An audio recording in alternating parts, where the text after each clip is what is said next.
Pastor Norma and I have begun each of the last 8 years bringing you a welcome at our opening convocation in September. So we thought that since this was going to be our last one, that we would give you a closing welcome as you leave and we leave. Warmly welcome for family and friends of this enthusiastic class sitting before us. This is a big weekend for both of us, knowing that this will be our last PUC graduation over which I preside, yet I'm fully confident in PUC's future and the strong leadership that a new president will be providing this great college where we entrusted our daughter to come. fact, that was one of God's greatest gifts to us. And we sat here 9 graduations ago in 2001 as she sat as one of the class officers, the class vice president, wondering what would happen to her. And I'm sure many parents sit here wondering what's going to happen to you, not knowing that in a few weeks after she graduated, she'd become a prize-winning newspaper reporter in the Valley, eventually graduating from law school, and we're so proud that she passed her California bar in the first try just a few weeks ago when there was a 33% pass rate in California. I brag, don't I? She hates this, and my daughter probably does too. And then got married and had our first grandchild, and is due in July, and they're actually here in the audience, along with our son Trevin, who's come all the way from Maryland. So we want to welcome our kids here today as well, and our granddaughter, Ainsley. Great. And parents just want you to know that you can be very, very proud of your graduate sitting here this morning. PUC has an excellent academic reputation, and it has a wonderful faculty, a faculty par excellence.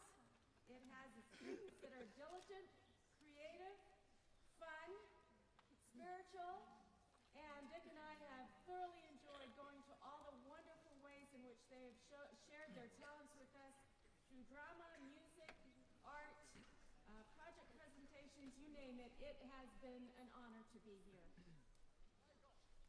Oh, a lot of people have been asking me, so what is your husband going to do now? Well, on July 1, I'm beginning work as the Associate Director and Associate Director for WASC, which is the regional accreditation agency that accredits 161 colleges and universities in the West Coast, including all of the University of California campuses, California State University campuses, independent colleges, and colleges that are faith-based, such as Pacific Union College. We'll be located in Alameda, California, but we can't leave this beautiful place, and so Norma will continue pastoring while we live here, and I take that little commute down to Alameda every day. And by the way, happy anniversary, 40th anniversary on Wednesdays. You're an old man.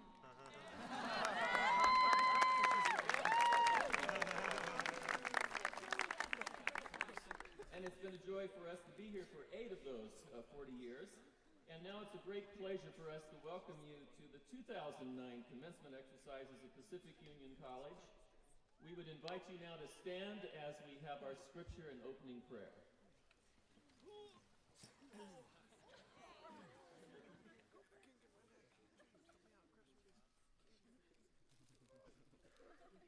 Our scripture this morning is from 1 Peter 4:10, and it reads, "Each one, as a good manager of God's different gifts, must use for the good of others the special gift he has received from God."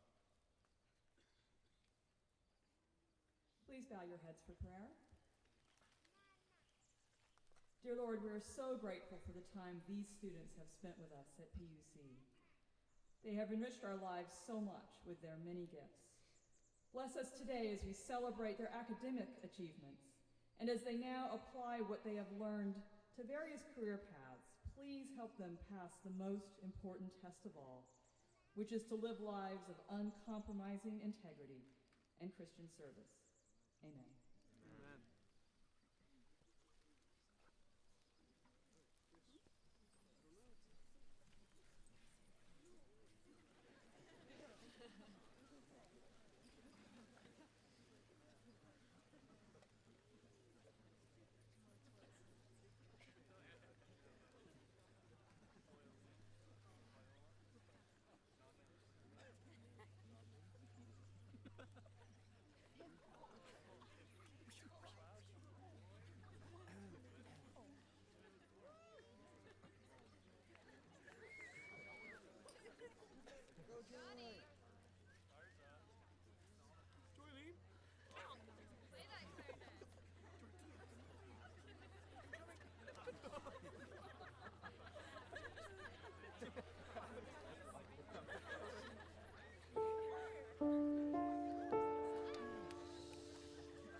have our board chair with us, I think every other time, since he also chairs the La Sierra board, but we're privileged today to have Dr. Ricardo Graham, the chair of our board and the president of the Pacific Union Conference with us, and his wife Audrey.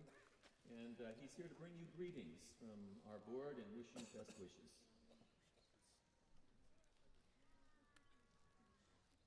Best wishes, congratulations, go forward and conquer your world. We are proud of the graduates of 2009 of Pacific Union College.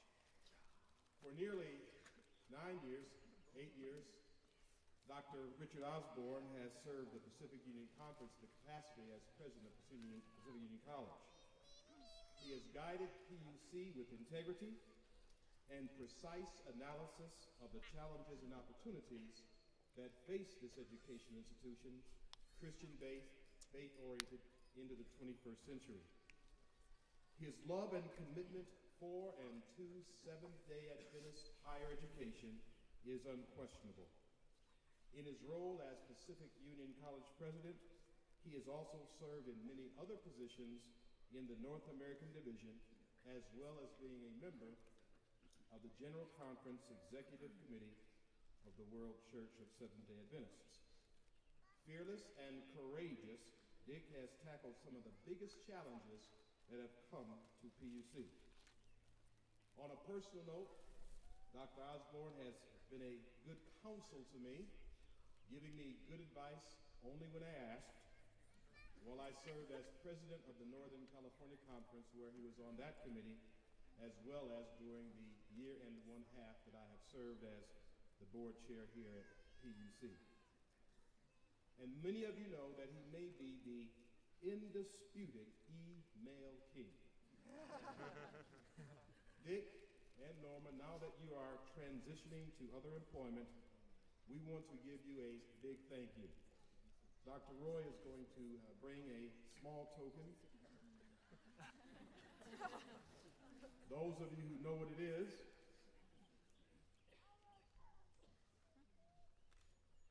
have seen it before. It is a chair with the seal of Pacific Union College, awarded to Richard Osborne, PhD, and the dates of his presidency emblazoned upon it.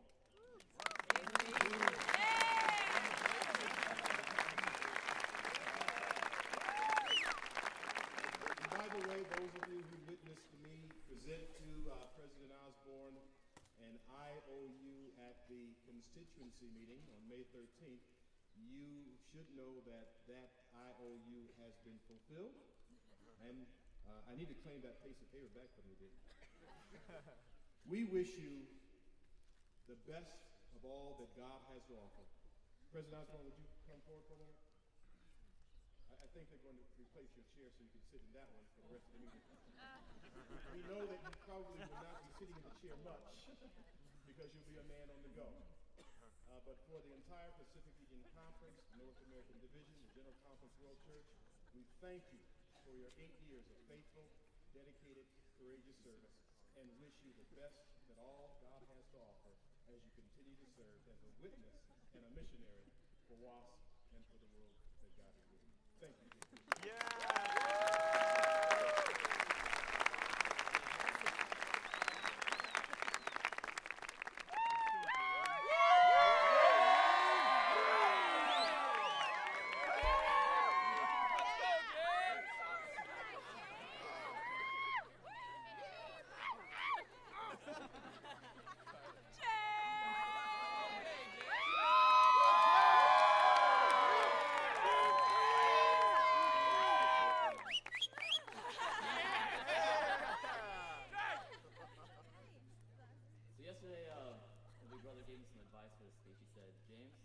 Don't do anything stupid. So despite my desire to be on YouTube, I'll refrain. Putting this on YouTube anyway. Well, guys, I hope you have the tools to make it in the workforce.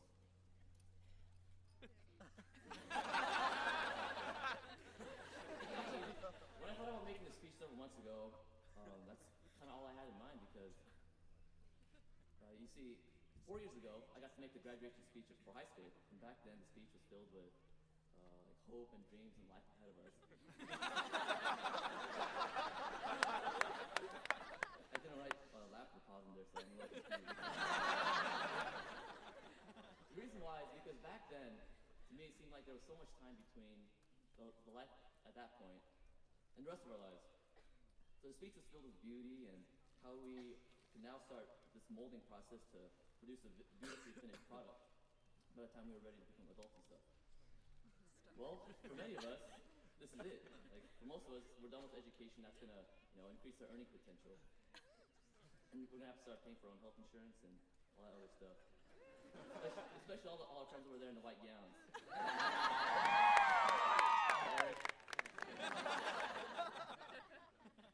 So, and I'm not one of the lucky or unlucky ones who get to keep going with school, and I get to delay the whole adult thing. And if you were lucky growing up, you got to have what I had. I always had my big brother Jay to keep me from doing stupid stuff like today, and my cousin Daniel to protect me from him whenever he got mad at me. So here we are, just kind of naked and alone. So I hope you can understand and forgive me that I feel a little unsettled at the thought that we're all moving on with life, because growing is painful. But not without learning some cool stuff. Like when I thought of the things that I actually learned, I was moved and I felt like the world was going to be okay. So I learned many things, such as the steps and structures like glycolysis and the Krebs cycle, which I often forgot the next day after the test. And also other little skills like how to turn a 3-page paper into a 5-page paper instantly. You guys feel that? It's surprising that I learned some of my most important lessons outside of the classroom. From the fact that I could never find Tyler Cantrell, in the first week of school, or of any quarter in the last week, I learned, because he was always taking people to the airport or helping people move, he taught me that there's always time to help somebody that needs your help. Ricky Wheeler taught me that there's always time to help someone who has car problems, and sometimes the car just won't start. And the hardest working man that I know, Dr. Richard Clark, he taught me general chemistry, but he also taught me to never stop improving your work, because I would often see him late at night, because sometimes I'd be late in the chemistry building studying, and he'd be there, trying to improve his work. Seeing and working with volunteers of, pretty much I think are the salt of this community and salt of the earth, volunteers for England Fire and England Ambulance, taught me that there's always time to, gave me a taste of true servitude, that there's always time, or there's no hour too late or early to help somebody who's just feeling a little sick. See, I learned that I can't expect to top every class, especially if you take classes with Stacy Catalan, even though she is summa in bio. How about that?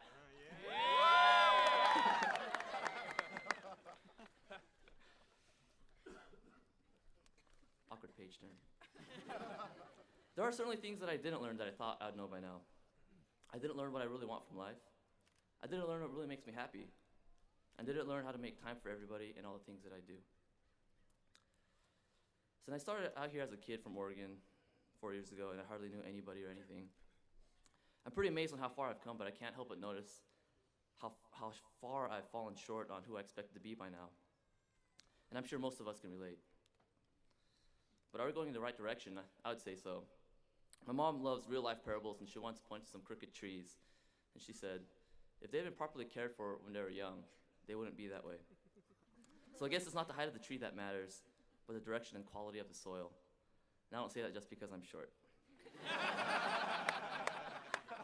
I've had the greatest experience here for the last 4 years of my life, but it's been far from egocentric. All of my best experiences here have involved pretty much all of you guys. I got to room with Alex Lee for 4 years, go flying with Jeremy Thomas, all-nighters with QM, music with Zach, yada, yada, yada, name drop.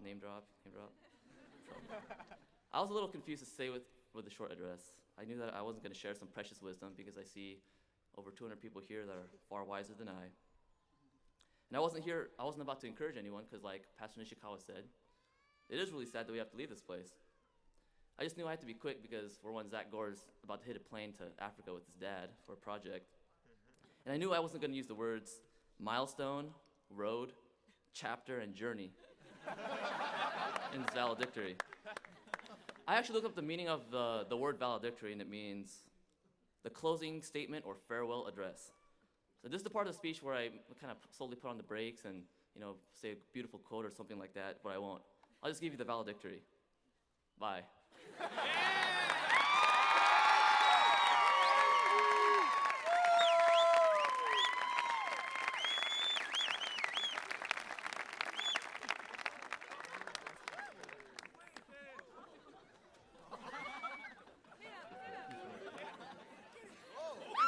We have some special people here that I want to call up to the platform, and we'll talk about them after they come up, and that's Stacy Catalon, Larry Grock, Michelle Koipelai, Nick Lamke, Carrie Moore, Christina Reber, Andy Riffle, and Martin Surridge. If you could come up, please, right now. And while they're coming up, I wanted to just mention something about your class president. I've been kind of in awe of this man for the last couple of years, Mr. James Lee. Not only is he an EMT and a firefighter, he's a great musician, but we discovered another talent of his when he came to our house and cooked stir fry for 100 seniors one Friday evening. So he's also a great cook and headed off to med school. But there's something that he typifies for students at PUC that has become quite common.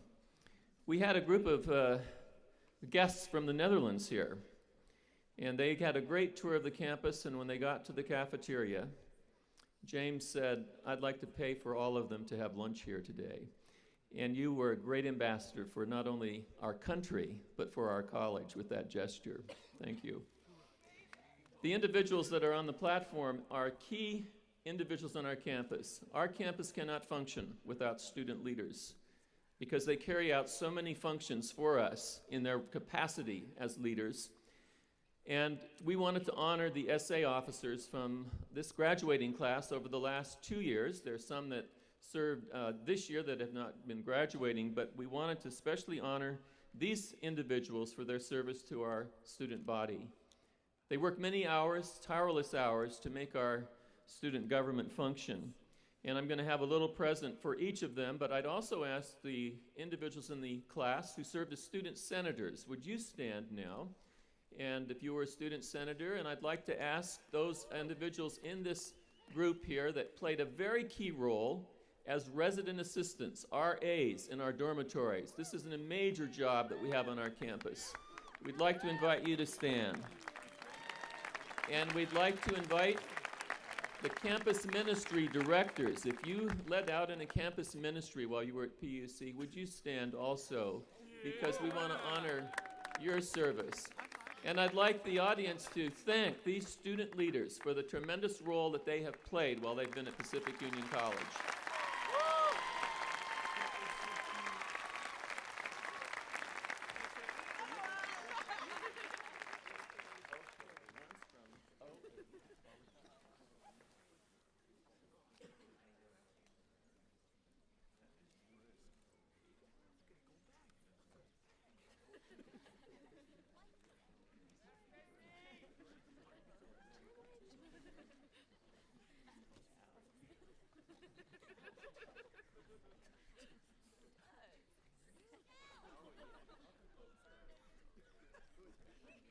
Thank you very much.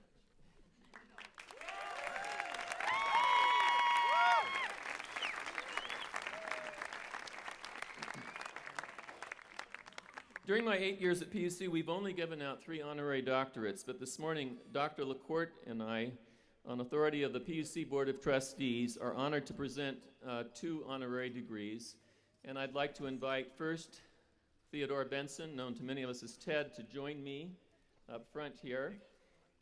Theodore Benson is being honored today by the faculty and trustees of Pacific Union College as someone who represents the many diligent workers who together sustain the Seventh-day Adventist Church and its mission to the world. For most of his career, this quiet, unassuming man worked behind the scenes with little attention or fanfare for his work because of the anonymous service that he gave without any need for attention. And many of our church's workers carry out these kinds of duty without any attention, and many of them on our campus who work behind the scenes with little fanfare or attention get little recognition. And we wanted today for Ted to represent those many church workers that carry out the functions of our church. He's currently the treasurer of the Pacific Union and chairs the Pacific Union College's Board Finance Committee. And it's this selfless service, Ted, that we recognize by bestowing on you this award, an honorary Doctor of Laws.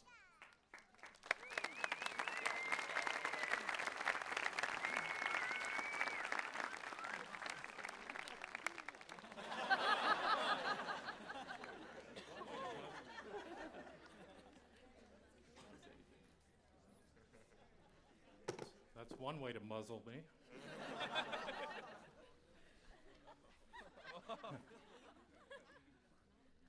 I'm honored to be here to receive this honorary doctorate from Pacific Union. I want to thank President Osborne, Vice President LaCourte, the Board of Trustees who were active in recommending me for this honor.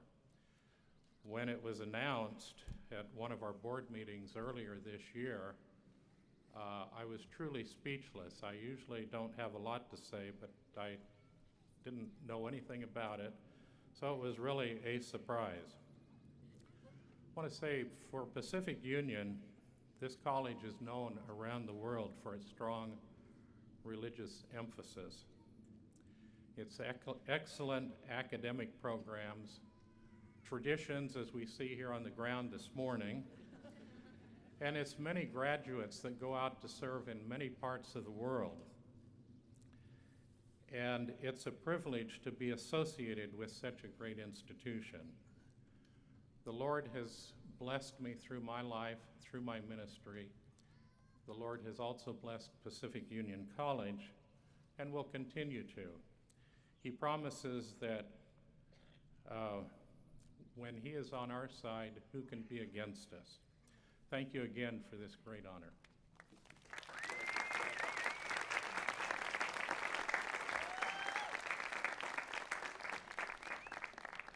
I'll depart a bit from the script.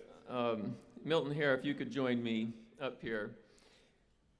It was a couple of years ago that Milton first came up to our campus, and I had read an article in the Adventist Review about 4 young men who had gotten in a Karmann Ghia, a 2-seater, and driven all the way from here to Huntsville, Alabama, and then to Selma to participate in a very famous march in the Civil Rights Movement. And we decided at that point to get the editor of the Adventist Review to come and tell the story and to have some of the participants come. And Milton inspired all of us with this story of a young man who at the time I believe was at Berkeley or someplace like that, and joined some other individuals from PUC and drove out there for this march. And when you finished, I remember the standing ovation that you received because of this remarkable story. But we've found a lot out about you since then, Milton, even more. And so I'll get back on script. Milton Hare is being honored today by the faculty and trustees of Pacific Union College for his lifetime of selfless service to the oppressed, the suffering, and the poor. His personal ministry to the homeless of Oakland exemplifies the love of Christ and the mission of Pacific Union College. He has inspired many PUC students and employees to become more committed to Christian service by their regular participation in the ministries that you have helped create in the city of Oakland. It's this service that we recognize by bestowing on you this award, the Honorary Doctor of Humane Letters. Congratulations.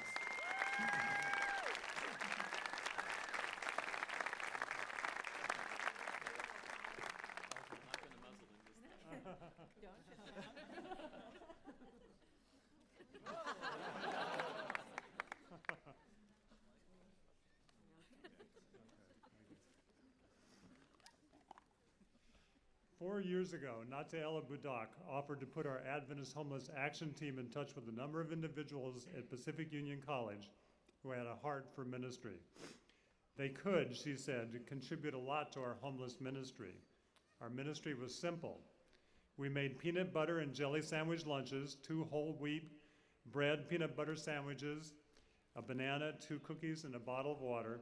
We took these out everywhere into the deepest parts of West Oakland, down neglected streets, under bridges, below freeways, searching out the isolated encampments of those who only God and his followers take time to visit. Our ministry was organized under the Adventist Homeless Action Team, an independent lay Adventist group that had been quietly working with the homeless since the 1990s. In 2004, we've been invited by Pastor Jonathan Henderson, a PUC grad, to make our lunches in the Oakland Grand Avenue Church's big kitchen after the Grand's prayer meeting. At first, prayer meeting attendance had plummeted. 15, 10, 7, 5. My fellow street minister, Ricardo Mayo, and I came to Jonathan and said, "Do you still want us here? We can go back to this ministry. We can go take this ministry back to our homes." Jonathan smiled and said, "Absolutely not. You stay here. I need you at my church." The Grand's own church attendance had slipped to 20 to 30 at the brink of permanent failure before the Northern California Conference took a risk and called on Jonathan in 2003 to try to revive it. As the months went by, prayer meeting and church attendance began to rise. Part of the increase came from the outstanding gospel-centered preaching of Jonathan and his associate pastor, Dexter Thomas. But the core of it was that the Grand now had a green light for ministry. Soon the Grand's big kitchen was filled with people who were anxious to help others. The Grand provided them opportunities for ministry. Even if they never set foot in the dangerous streets of Oakland, they had an opportunity to help the homeless. The sandwich ministry was a magnet for the best kind of people, and it created opportunities for those people to really get to know each other and to work together.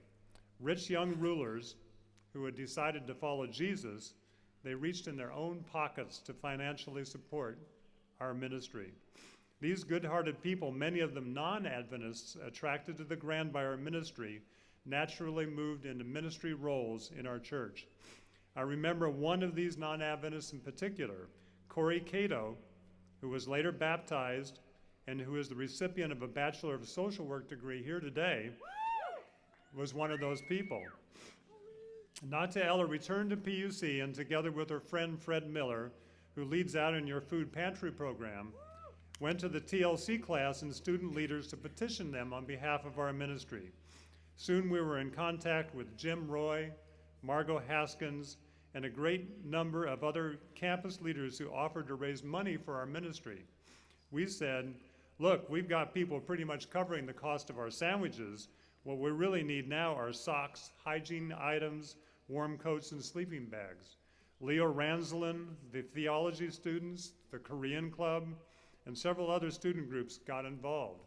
President Osborne, Pastor Mitchell, Nancy LaCourte met with us and pretty much gave us the keys to the college. Within a month, a caravan of SUVs came down to Richard and Angel Casola's house, our West Oakland warehouse, and filled their spare bedroom 7 feet high with beautiful and appropriate donations of clothing, warm jackets, blankets, and sleeping bags donated by you students and village members, and over 400 hygiene kits put together by the PUC Elementary School. The donations were almost greater than we could absorb, so we introduced PUC to Travelers Aid, an Oakland homeless program that has now established an independent relationship with many of you at PUC. After we received this initial huge donation, we said, wow, thanks. But now we want you to come down and help us hand this out. Since then, we have been joined by a steady stream of loving Christians from the PUC community who have had the courage to minister with us to an urban population that have been traditionally neglected by our Adventist church. Our goals, our first goal is to create an Adventist church without walls, a runaway movement that provides a method for overcoming sin and getting the community back on its feet.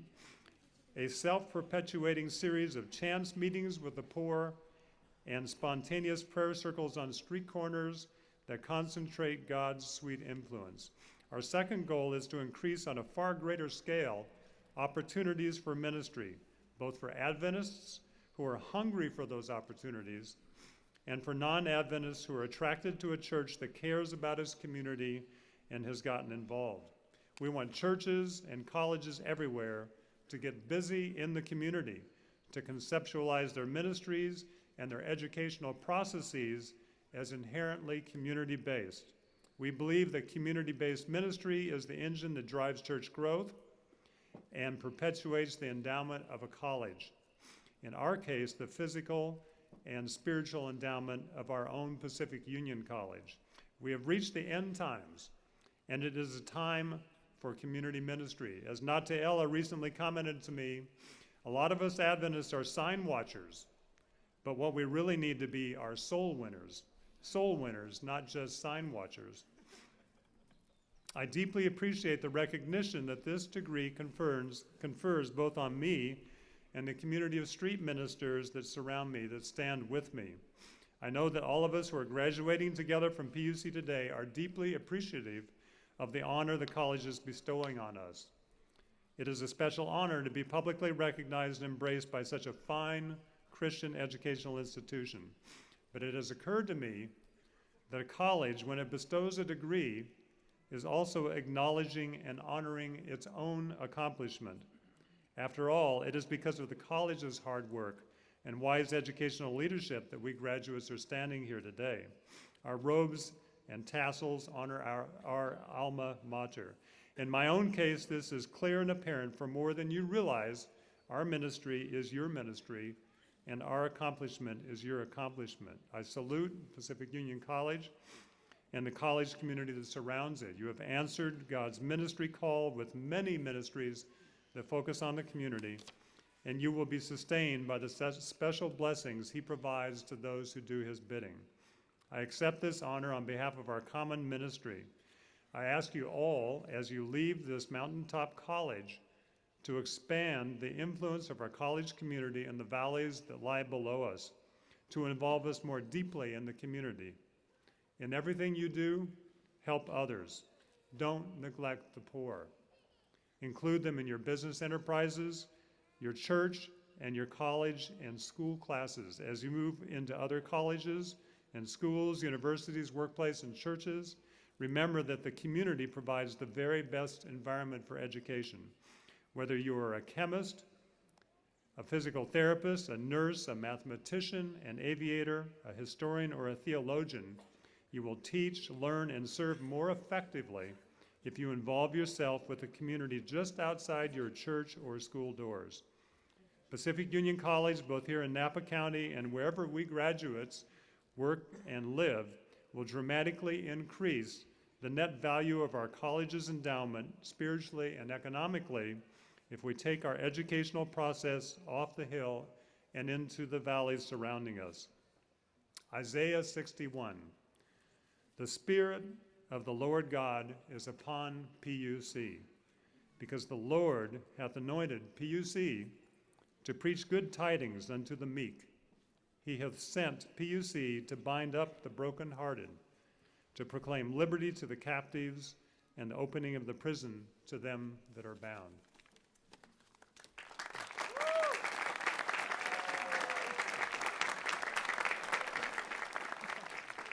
I'm looking forward, from my new office in Alameda, to taking some noon hours to joining Milton and giving out some lunches over the next few months.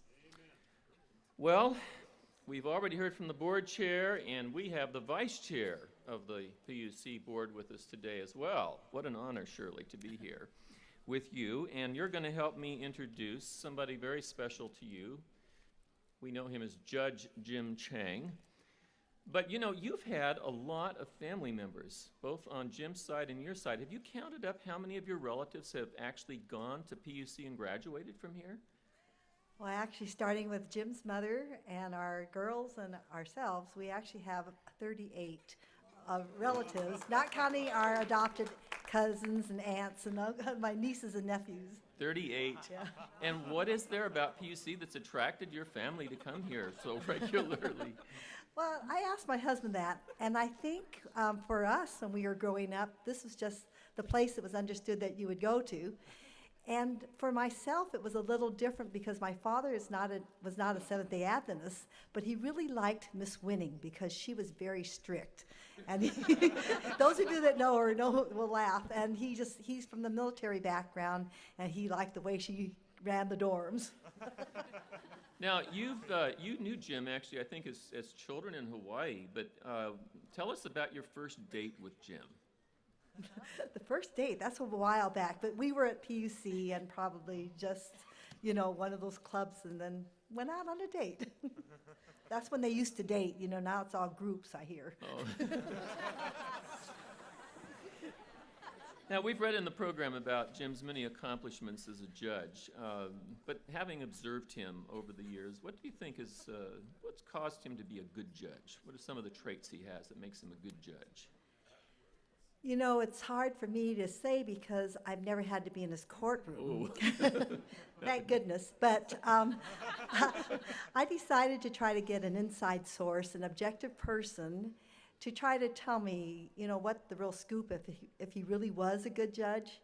And so I got an unbiased source, our daughter. And what does she do? And my daughter is a deputy district attorney. Oh, yeah. Good authority. Yeah, right. So she reported that he actually is smart, funny, and personable outside the courtroom, but very serious and fair on the bench. And much to our daughter's relief, because it's turnaround time. Before, everyone would come and tell us about our children. Now they're telling our children about their parents. And so now she says, much to her relief, when he's been at the court, they often come by to tell her how happy they were that he was there and that they really enjoyed it and hope he comes back. Now, you had 3 daughters who attended PUC, and why don't you, 1 week before Father's Day, tell us a little bit about Jim as a father. What's he been like in the family? That, again, I had to go to their source because I thought I'd see what they said. And it was like, I'm ready to write his obituary. They said, he's humorous, he's witty, he's genuine, and he likes to entertain by telling jokes, and he especially likes it when people laugh at his jokes.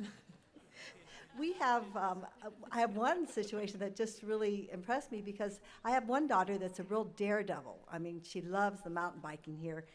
And it's kind of a dangerous combination when you have a father who jokes about everything. So one day we were skiing, and I was sitting in the chairlift behind her and her father, and all of a sudden I looked up and I was horrified to see her jumping off the ski lift about 20 feet. She landed safely, looked up and said, "Dad, I did it." Well, I pulled her ticket for the day. I told her her punishment was that she'd have to, not have a ski lift ticket and she'd have to sit the day out. Her father felt he was responsible for much of that, so he said he would take the day and sit with her too. And that same daughter said that described her father as being open-minded and accepting, reflecting his unconditional love for his family and for God. And so we want to make sure that you laugh at all of his jokes. Would you please give a warm PUC welcome to Judge Jim Chang.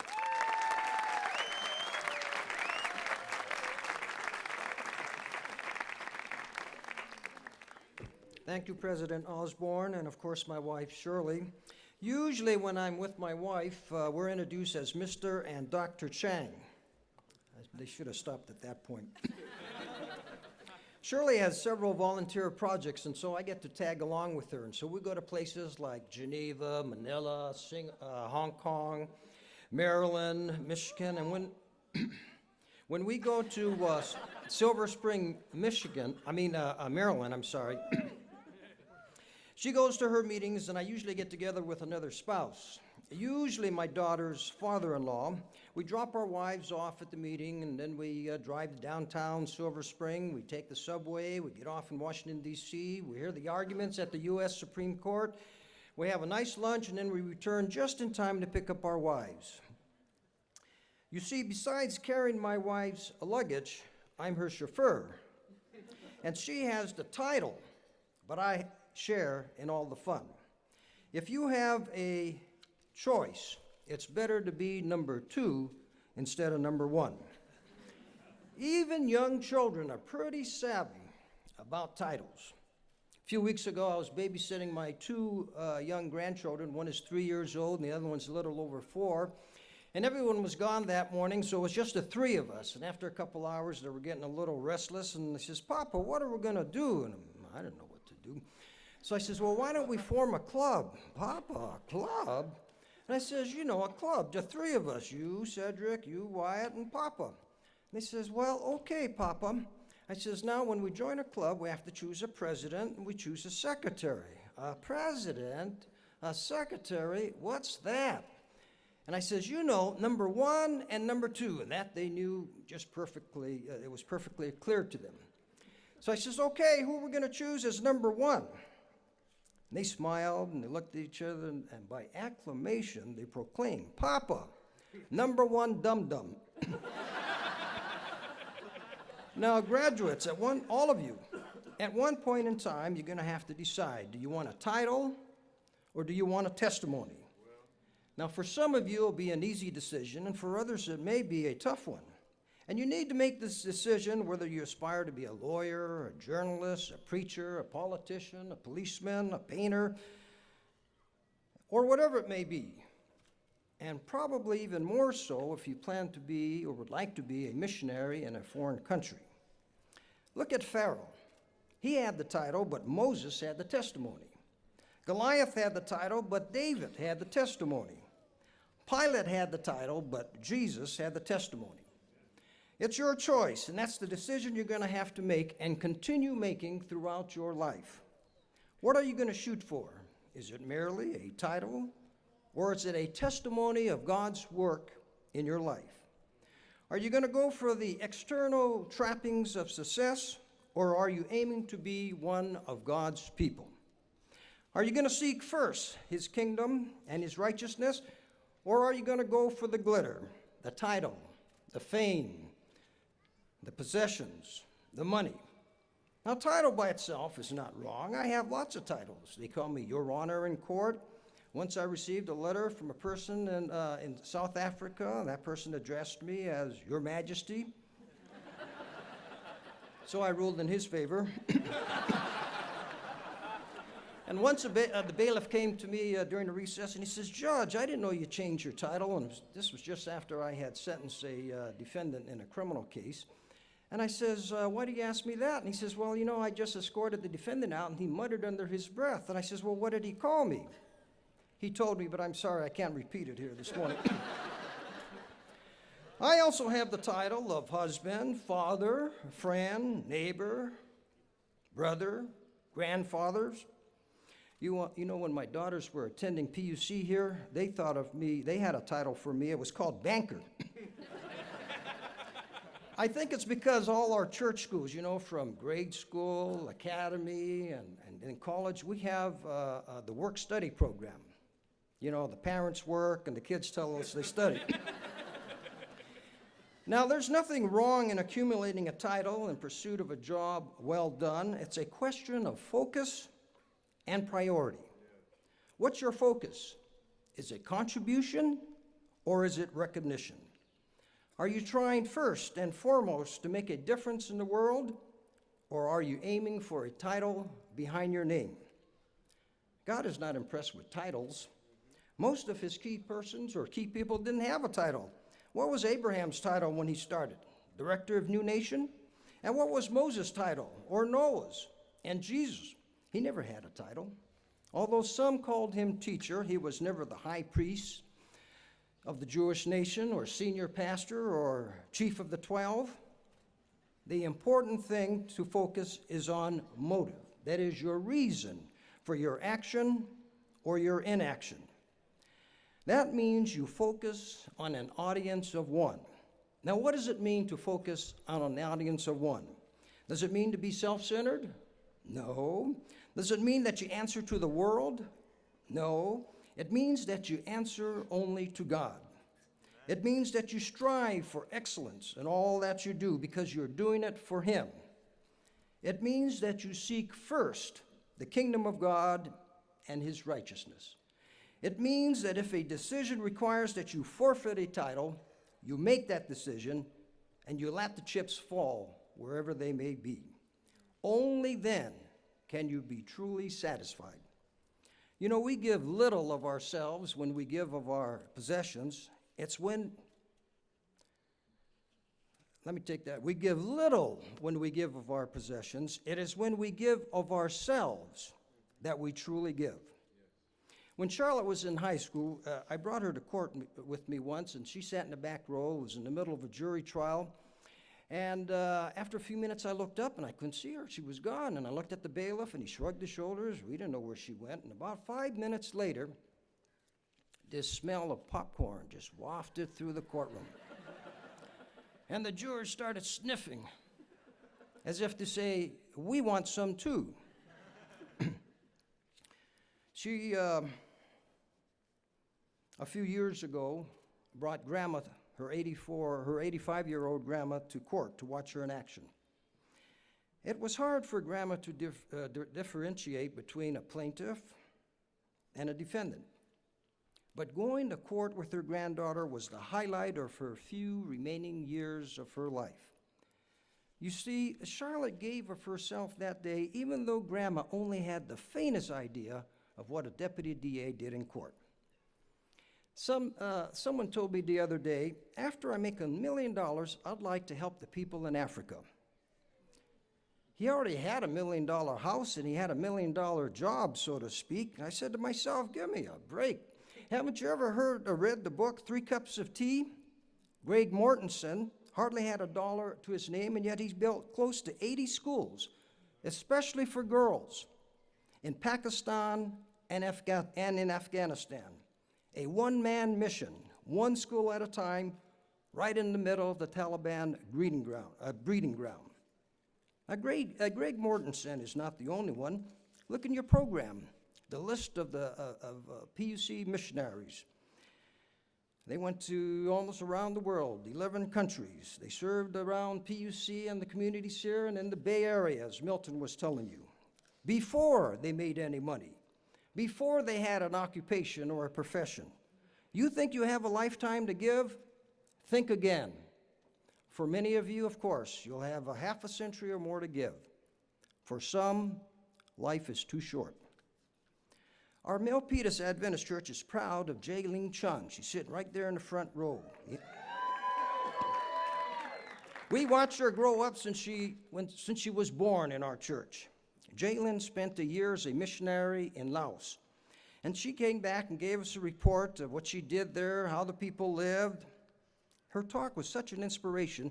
If she had asked that day if anyone wanted to join her on her next trip, I would say that every church moment on that day and at that time would have raised their hand. Jaylene confessed to us that she didn't know what she wanted to do after graduation. She didn't know what profession to choose.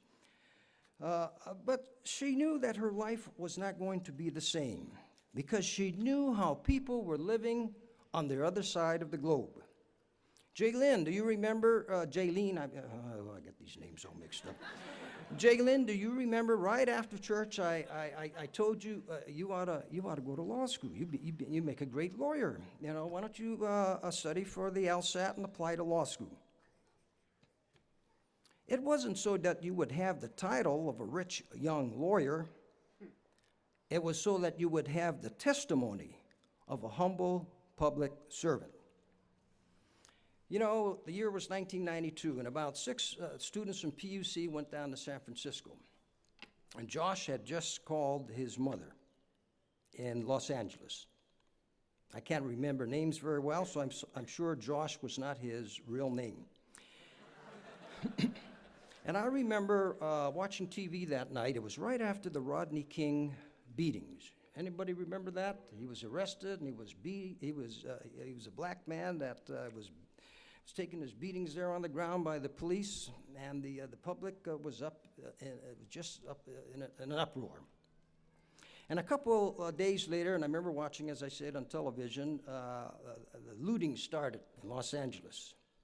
And they were starting to go towards the Korean markets. And I remember seeing the merchants there on top of their roofs with shotguns and rifles. They were going to defend their property. Josh had just called his mother and says, "Mom, you know, I want to come and help you and Dad." And his mother said, "Son, you just stay at the PUC. It's safer there. We'll be okay." And so Josh and these other students drove down to San Francisco for a snack that night. And they went to Max Tea House, you know, where they have these giant desserts and humongous meals. And as they entered Max Tea House, there was a homeless black person standing by the entrance there. Well, they went inside, shown to their table, and the waiter came and took their orders. And when it came to Josh, he ordered 2 meals. Well, after the waiter left, one of the students says, "Josh, why did you order 2 meals?" And he just kind of put his head down and he pointed to the front door there. And the student says, "So?" And he said, "'Cause he's my brother." Well, the kids ate, and they waited for the bill. And the bill never came. And so they called the waiter over and says, "Where's our bill?" And he says, "What bill?" He says, "Well, we just ate here, and we know the bill was fairly large. You know, Max Tea House isn't a cheap place, as you know." And he says, "Oh, no, you see that black couple over there? That gentleman paid for your meal." And so the kids, as good Asian kids are, they went over there to thank the black gentleman. They were impeccably dressed. It looked like he and his wife had just come from the opera, the symphony there.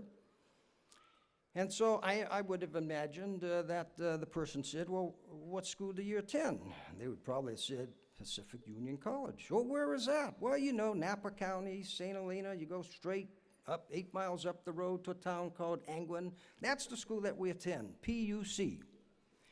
And so after a bit, the kids were ready to go, and one of them says, "You know, why did you pay for our meal? We don't know you from Adam." And the black gentleman looked, and then he looked at Josh, and he winked at Josh, and he says, "'Cause you are my brother." Now that's testimony.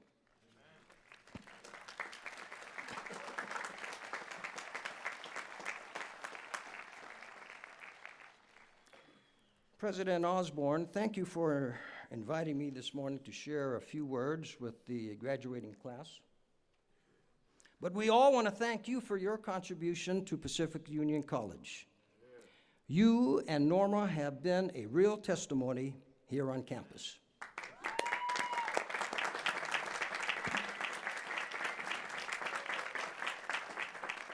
Members of the faculty and staff, thank you for providing the best Christian education for our students and for being the best role models that we can ask for. Thank you for opening up your homes to our students. We appreciate your testimony. And parents, today really the reward is really just as much for you as it is for your kids that are graduating. And sometimes I think you may wonder, do our kids really appreciate the sacrifice that we've made for a Christian education? Sometimes we may have to wait to the next generation before we realize the answer. And then you'll see it with your grandchildren. The way you supported and raised and treated your children will be the way that they will raise and treat their children. And the way that you have sacrificed for Christian education will be the way that they will sacrifice for Christian education also. Parents, that's your testimony. It's also simply the golden rule, do unto others. It's just that for some of us, we may have to wait until our golden years to realize it. But for all of us, we wait for that golden day when the Lord comes to take us home. All generations will be there. Parents will hug their children, their grandchildren, sisters their brothers, brothers their brothers, aunts and uncles their nephews and their nieces. Graduate, save your tortillas. That's the day to throw it high in the air. Bring extra tortillas. The angels will join you. Every day will be tortilla day because every day will be a day of celebration.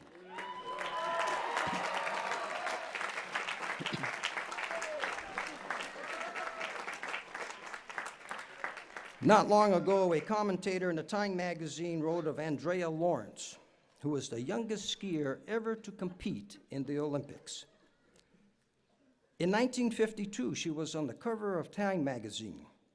She just passed away a few months ago. What makes an Olympic athlete the greatest? In my mind, he wrote, it's not the number of gold medals or world records, but what one does with the rest of one's life.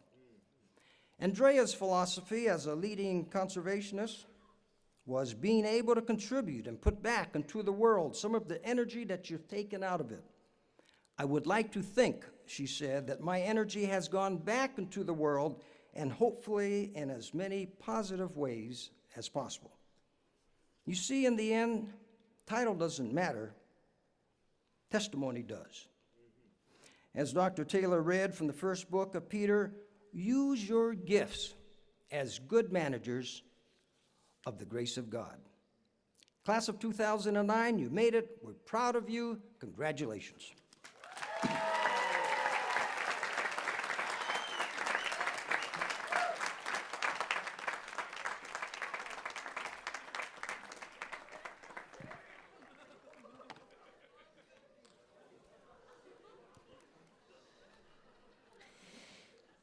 Before I present the class of 2009, I want to introduce 3 distinguished faculty members who have been recognized this year for their contributions to our learning community at Pacific Union College. The first is Dr. Brian Wong.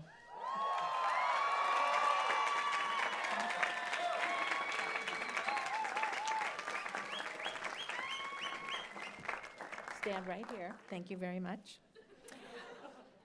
The Educator of the Year, chosen this spring by our student body, is Professor of Biology, Dr. Brian Wong.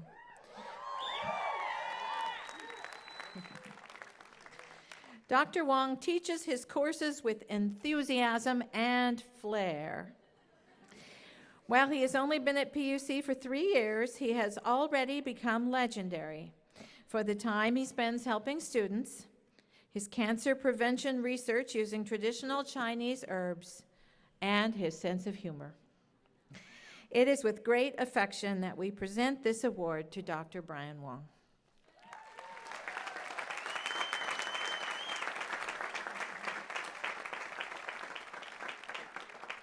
The next is Bill Price.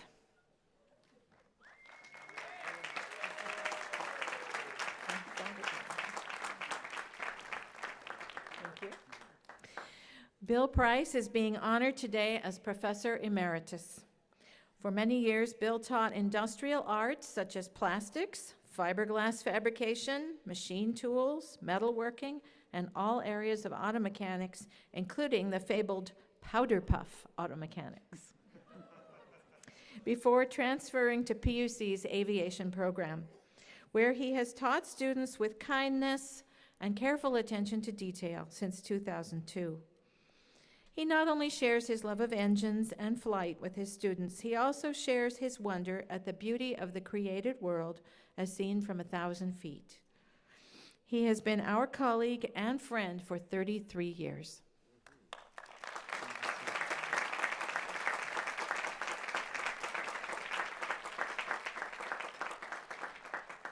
Dr. Richard Voth.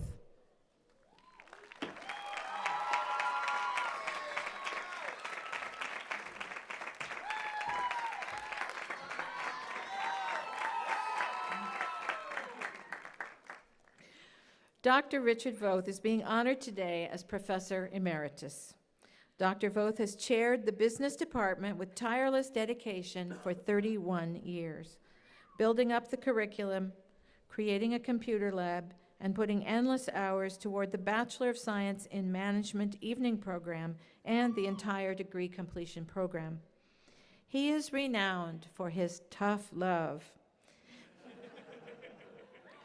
But students later return with gratitude for his insistence on the highest standards. He is also the force behind the Business Club's yearly weekend at Yosemite, where he has led students to the top of Half Dome more than 30 times. He has energized our campus for 41 years.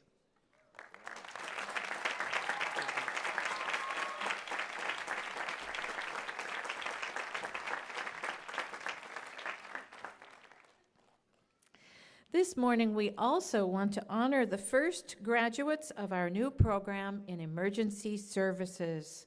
Would the 4 candidates for the Associate of Science degree in emergency services please stand?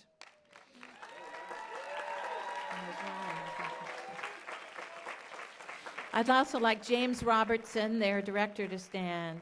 Where's James? There he is. Let's congratulate these students and this faculty member who have prepared themselves to serve those in need of emergency care.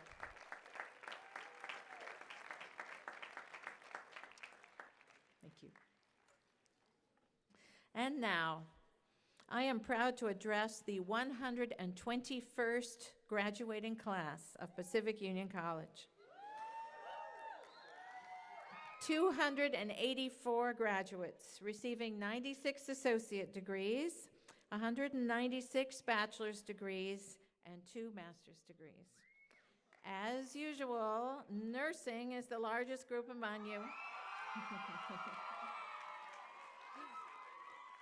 With a total of 99 degrees to be awarded. 8 of you have completed the requirements for the honors program. The gold, white, and blue cords you are wearing represent the integration of sciences, humanities, and the arts. Many of you have already been accepted to prestigious institutions to continue your studies in business, psychology, medicine, law, English, history, dentistry, music, mathematics, religion, and many other fields. Yes, that was for you, Andy. Others of you are already working as nurses and teachers and managers. We are proud of each one of you and look forward to hearing of your achievements in the future. Congratulations to you all.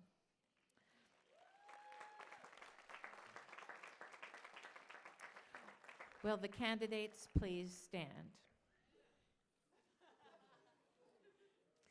President Osborne, it is with pleasure and confidence that I, on behalf of the faculty, present these candidates of the class of 2009 to you for the conferral of their degrees.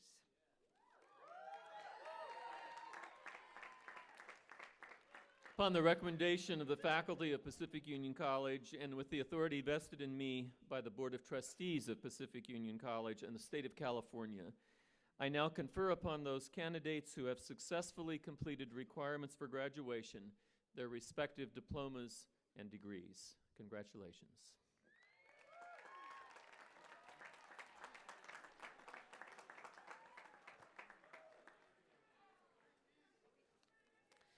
Presenting the senior class officers.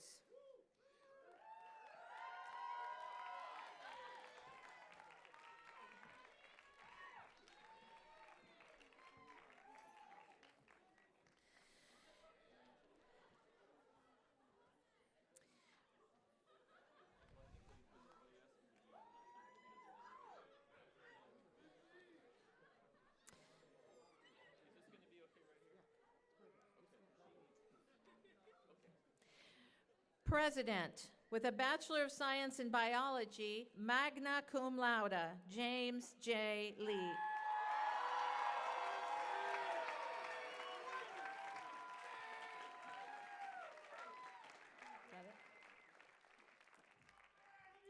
Executive Vice President, with a Bachelor of Science in Exercise Science, cum laude, Zachary Eli Gore.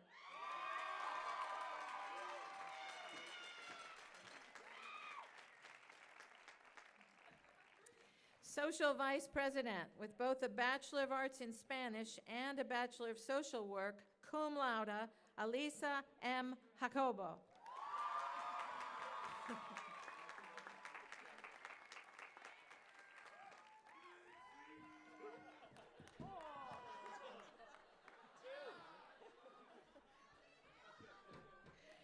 Co-Social Vice President, with a Bachelor of Science in Communication, Zachary Scott Wyman.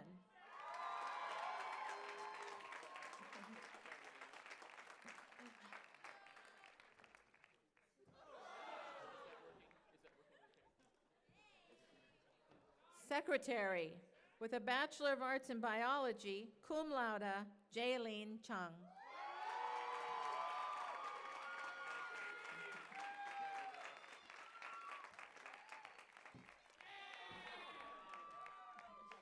Treasurer with a Bachelor of Business Administration with an emphasis in accounting, summa cum laude, Jamie Leamer.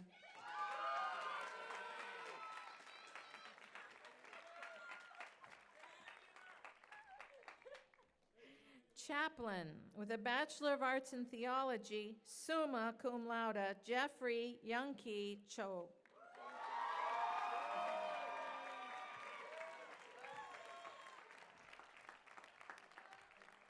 Sergeant at Arms with a Bachelor of Science in Chemistry with an emphasis in biochemistry, cum laude, Timothy Neil Hunrada.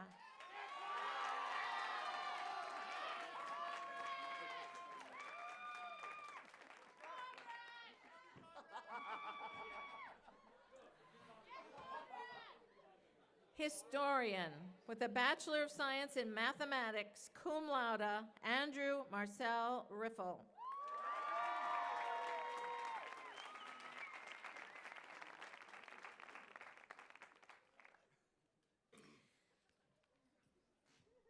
Videographer with a Bachelor of Science in Film and Television Production, Lori Elizabeth Dunn.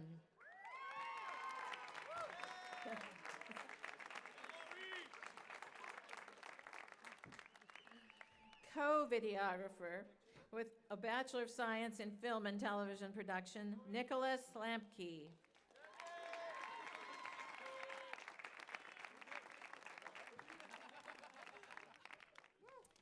Candidates for the degree Associate of Science, Melissa Sue Calderon.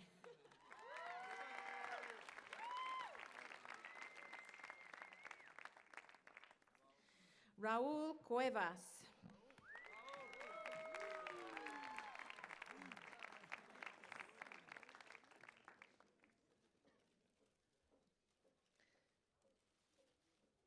Lynette M. Domer.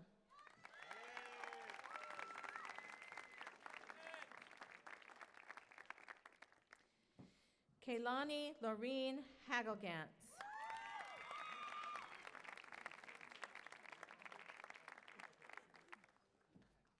Sharon Joyce Matute, summa cum laude.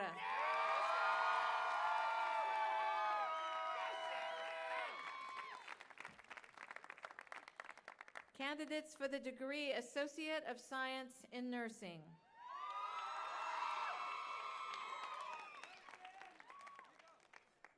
Gil Michael A. Abba.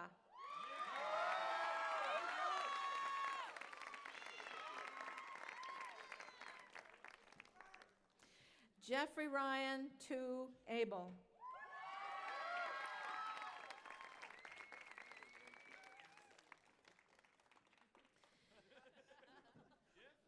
Deborah J. Aguilar, cum laude.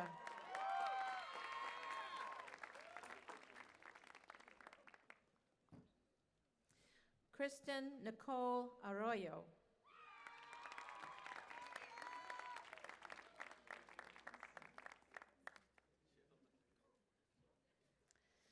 Gabriela Fonseca Barbosa.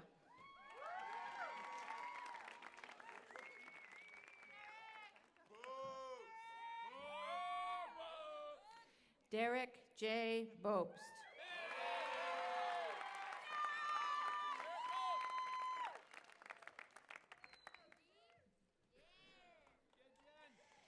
Jennifer C. Callender, magna cum laude.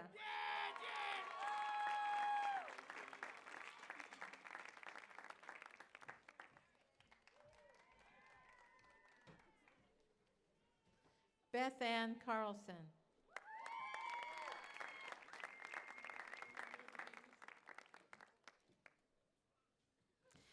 Kimberly D. Castleberry, cum laude.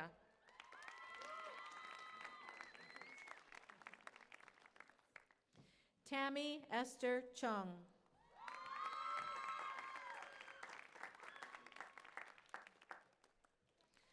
Jeanette Ray Cockrum.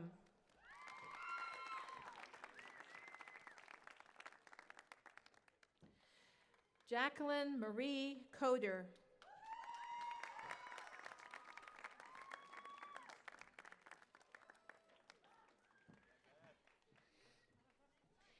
Karen Christine Corney.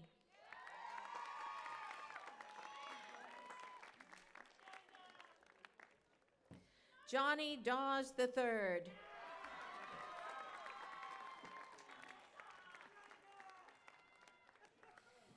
Emily Joy Decker.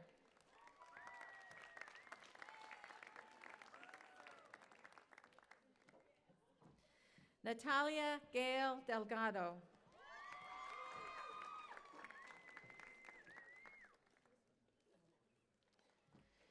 Jenny Lynn Atiz Denoso.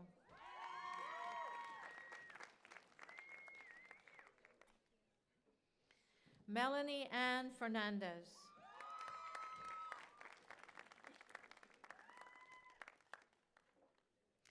Jacqueline Julia Georgiana Frank.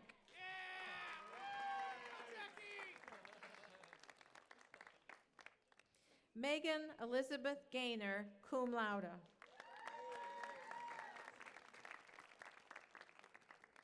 J. B. Gamueda.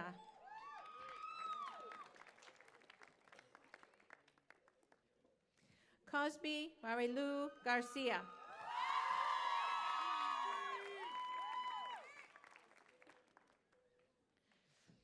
Catherine Victoria Gomez.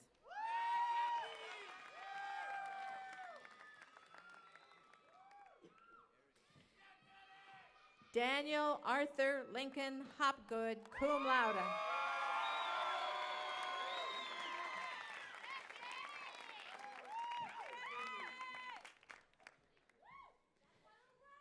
Samuel Huayara.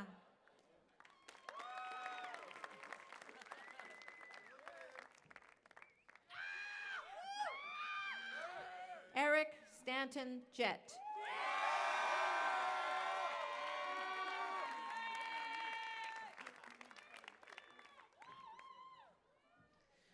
Christopher Enmin Len.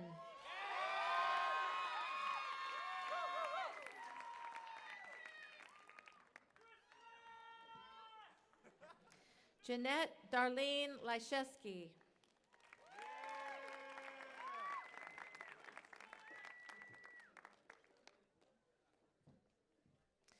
Jessica Frances Malgapo.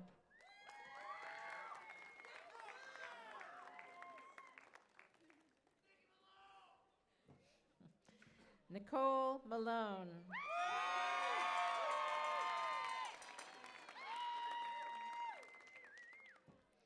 Lisa Ann McDaniel.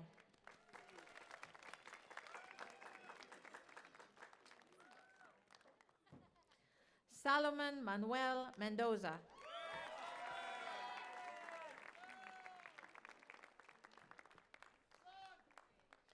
Marisol Isabel Montañez.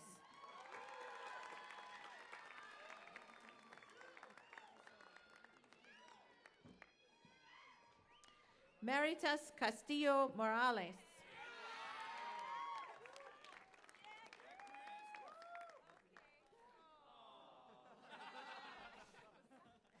Amanda Marie Moreno.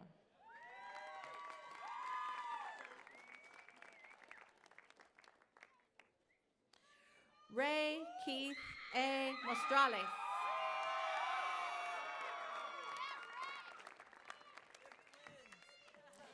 Yuli Keith Amosera Mostrales.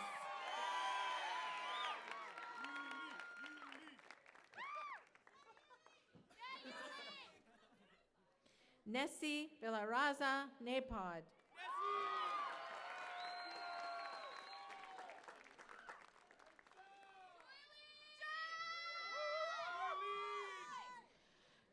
Joy Lynn On Lynn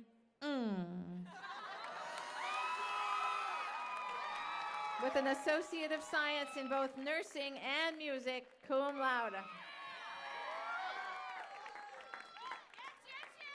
Nicole Olson.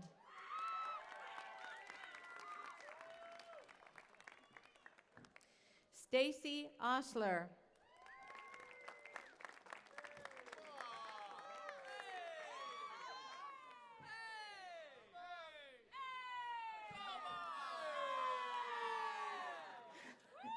June Nicole Palacio Bojwani.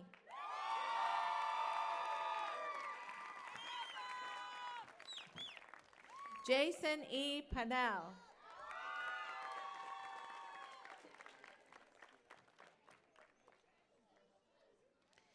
Katie M. Reddig.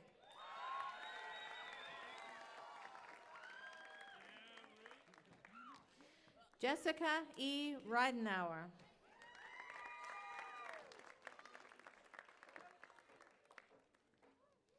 Jessica Samantha Rodriguez.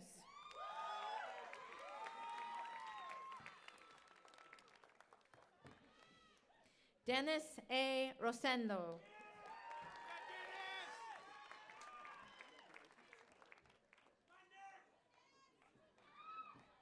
Lissa Joy Rumbo.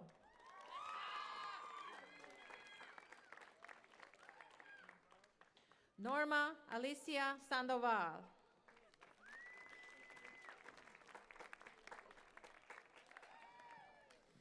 Stephanie M. Shevitz, cum laude.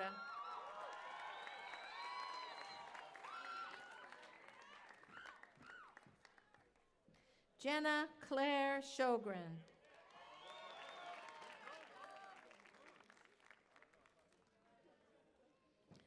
Aline Silva Neto.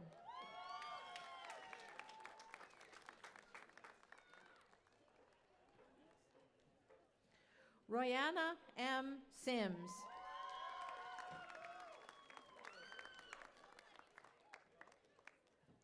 Susan A. Souza.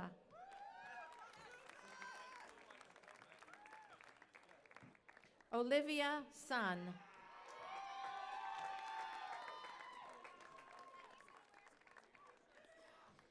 Jessica D. Teskey.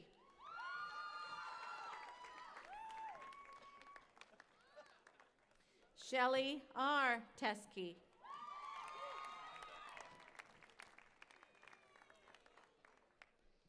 Lindsay Victoria Thierry, cum laude.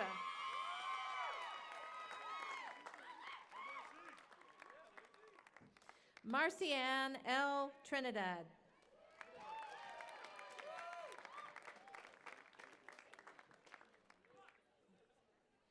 Maritza Valencia Molina.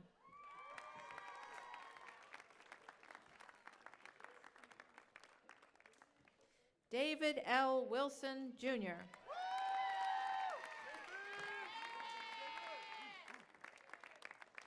Lisa Francis Zool, cum laude.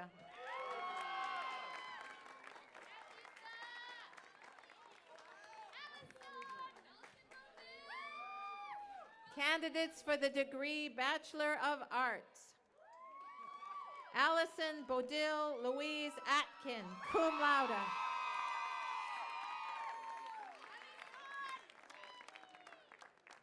Robert Andrew Bauman.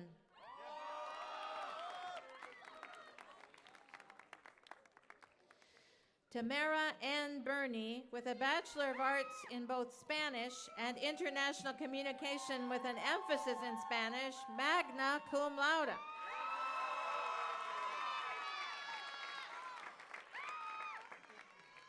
Lauren Alexis Bowers, with both a Bachelor of Arts in Spanish and an Associate of Science in Music. Victor Rosero Cacho.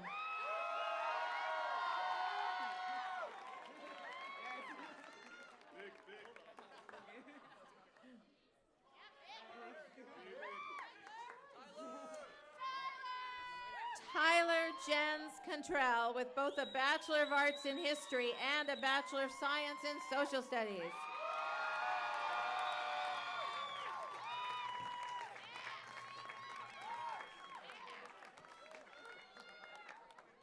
Clayton John Karstens.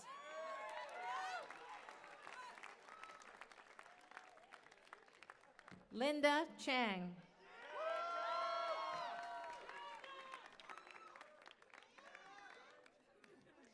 Amanda Ray Cochran, with a Bachelor of Arts in both Spanish and International Communication with an emphasis in Spanish.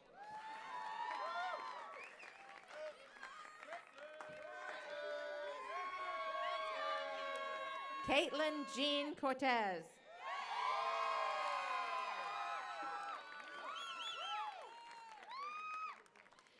Jessica May Davis with a Bachelor of Arts in both English with an emphasis in teaching English to speakers of other languages and French.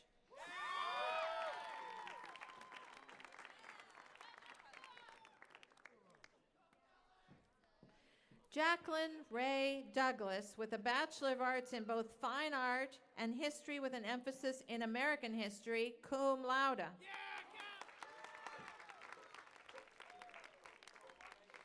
Marisa C. Fiorello with a Bachelor of Arts in both Spanish and International Communication with an emphasis in Spanish, with honors, cum laude.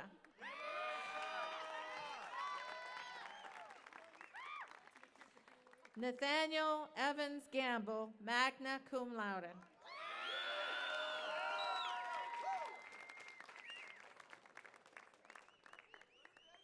Uriel Lemuel Garcia.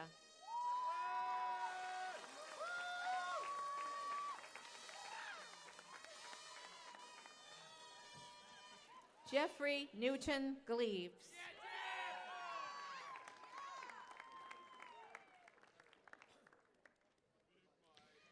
Larry A. Grock.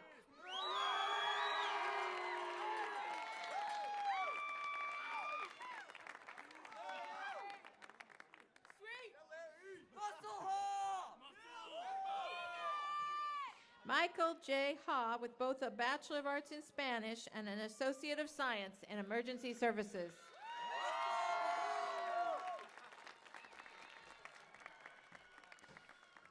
Stephanie Brooke Hawkins with a Bachelor of Arts in both International Communication with an emphasis in Spanish and Spanish, cum laude.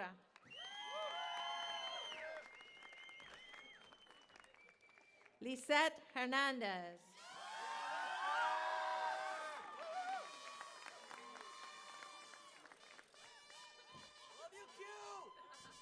Isaac M.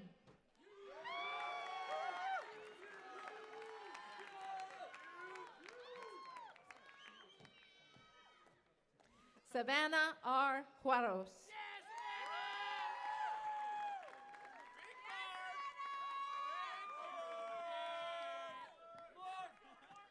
Mark Joseph Kiram with a Bachelor of Arts in both Business Administration and Spanish, cum laude.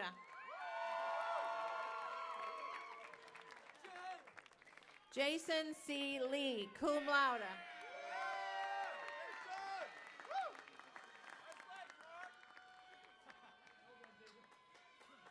Amber E. Lucas.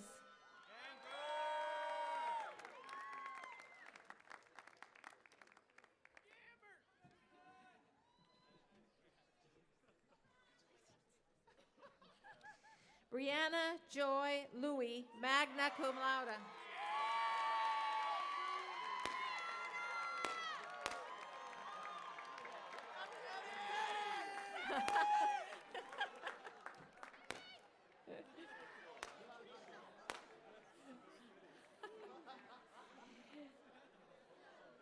Theodore David Vernon Mamulelis.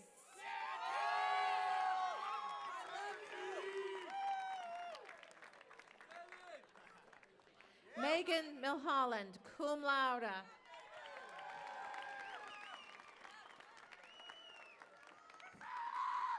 Priscilla Miranda, with honors.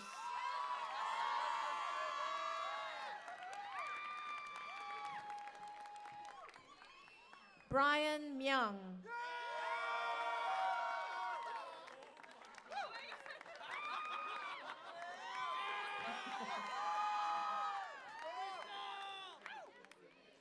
Crystal Yoshino Nishikawa with both a Bachelor of Arts in French and an Associate of Science in Music with honors, cum laude.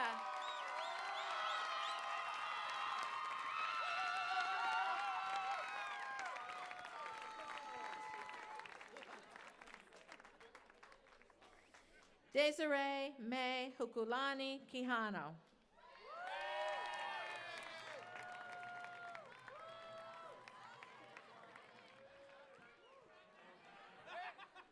David A. Ranzelin with a Bachelor of Arts in both English with an emphasis in writing and religion with an emphasis in theology and Christian history, cum laude.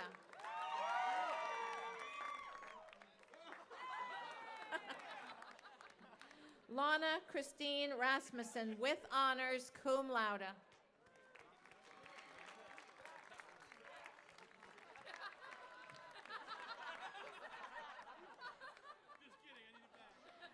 Christina Marie Reber with a Bachelor of Arts in both English with an emphasis in writing and history with an emphasis in American history, cum laude.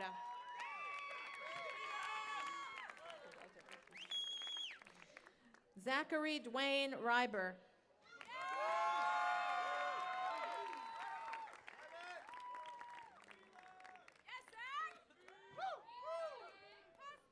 William John Wheeler.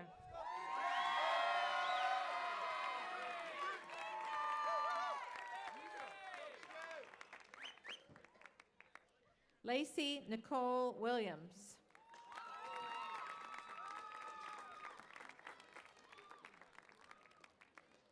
Melissa Joy Williams.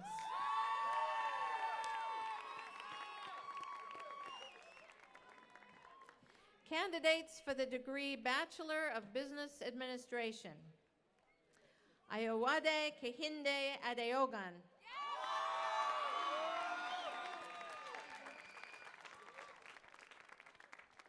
Ayotade Taiwo Adeogan.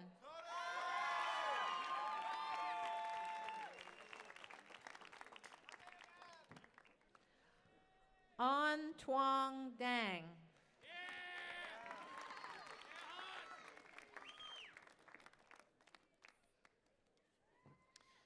Christiana T. Iguaki.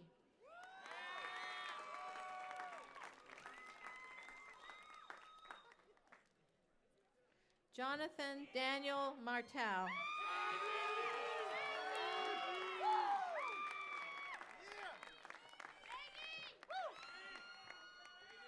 Sandra Orozco with both a Bachelor of Business Administration with an emphasis in finance and a Bachelor of Arts in Spanish.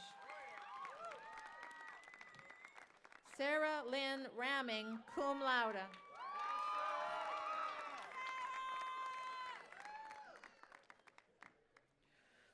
Ruth Elizabeth Sanchez, cum laude.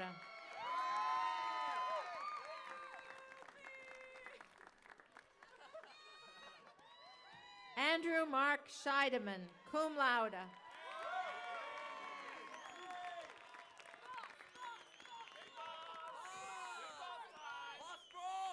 Ryan Jacob Voss, cum laude.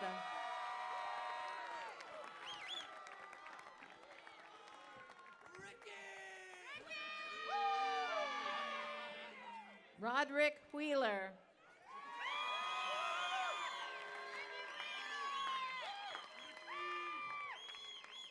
Joel Widmer.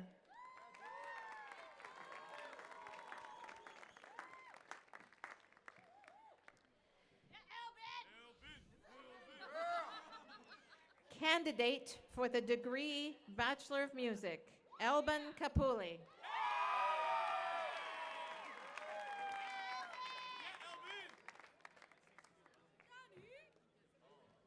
Candidates for the degree Bachelor of Science, Jonathan Andrew Aguilar.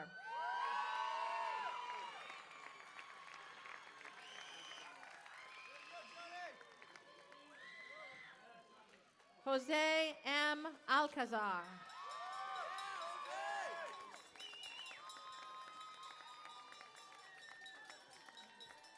Caroline Leonor Vieira Carnero Alves with both a Bachelor of Science in Public Relations Journalism and a Bachelor of Arts in French.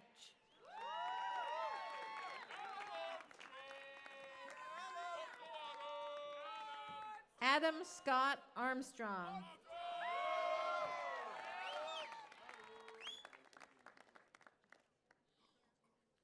Elizabeth Nikki Areola.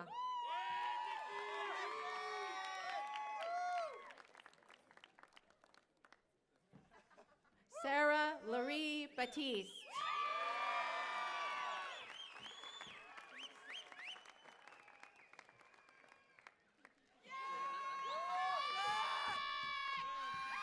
Zachary McFarland Benton with honors, summa cum laude.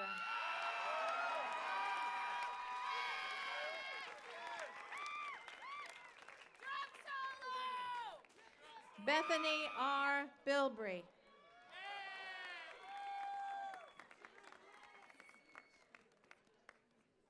Christina Renee Burke.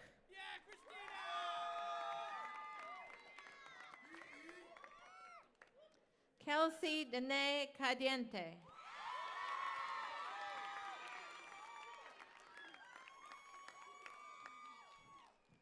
Jacqueline Amber Kalantok.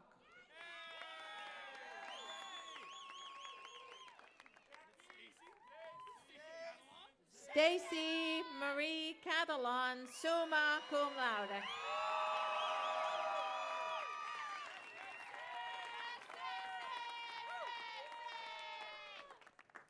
Susan Ju-Young Cha.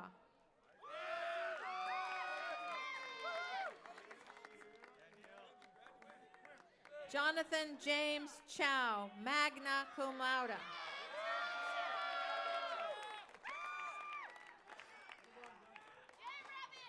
Daniel Condi.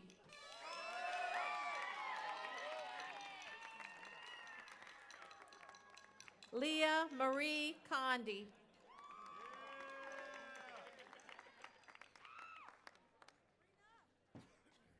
Sabrina Tehran Corella.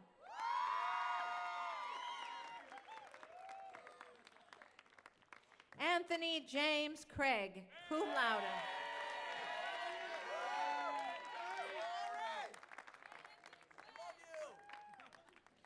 Rachel Rose David Dawson, summa cum laude.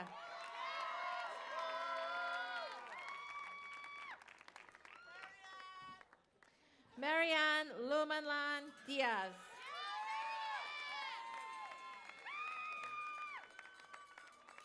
Allison Joy Doucette.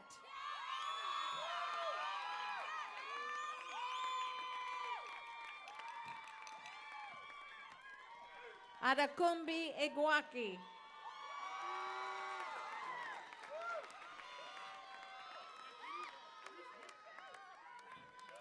Roger Escobar.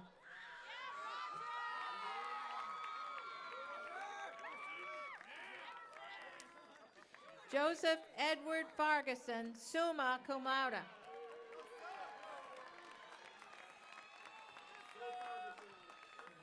Alyssa Ann Phillips.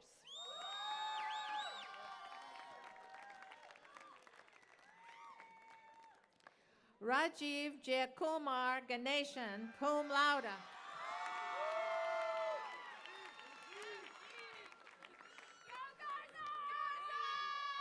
Jonathan Andrew Garza, cum laude.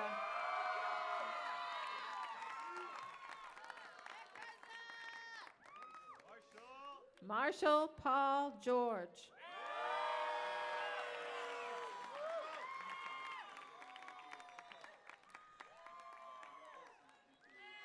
Shondine Melissa Griswold with honors.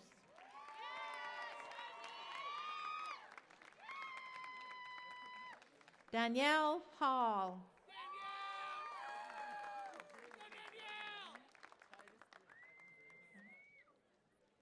Michelle Yoshiko Hashimoto.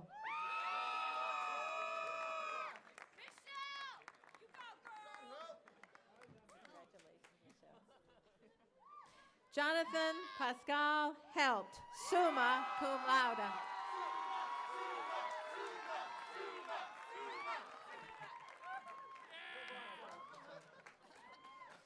Neil Owen Hopkins.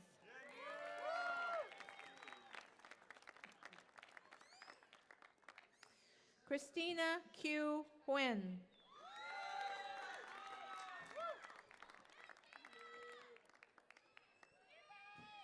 Elaine Jong, cum laude.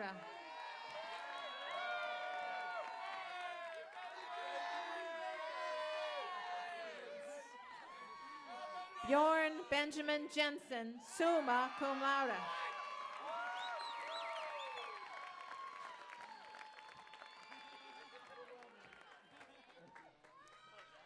Joseph F.J. Kim.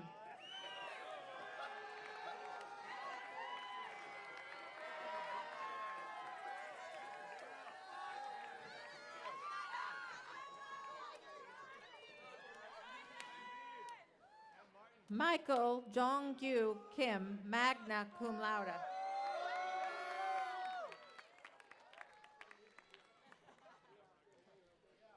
Christopher B. Kinney.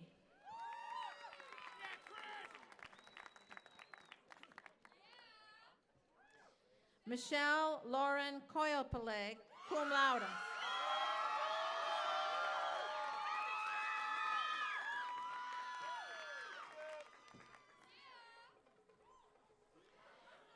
Justin Jaeyoung Koo, summa cum laude.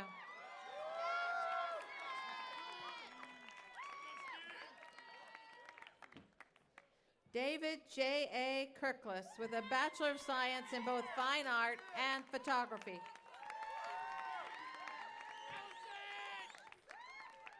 Allison E. Kurtz.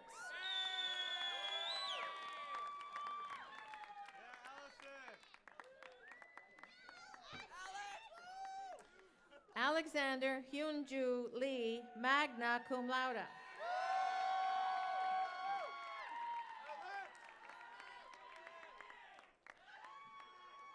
Jin Q. Lee.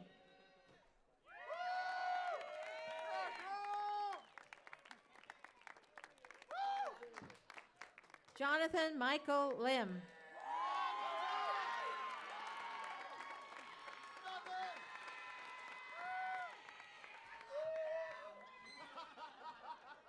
Isaac E. Lowe.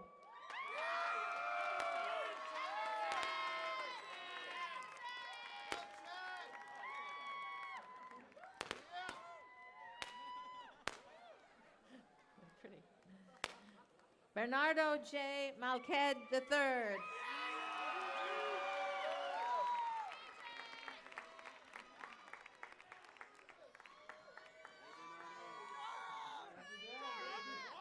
Joram Michael Matute.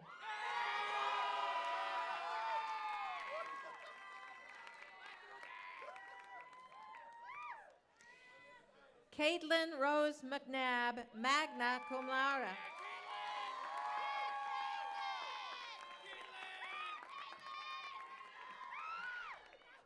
Katrina Ray Miller, summa cum laude.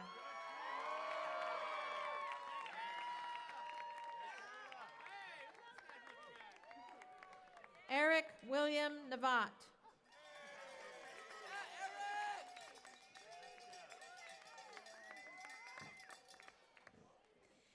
Din Li Quang Nguyen, cum laude.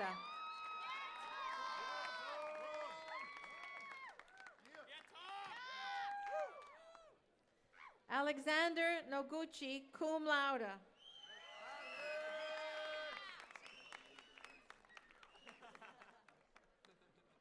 Nicolas Perez.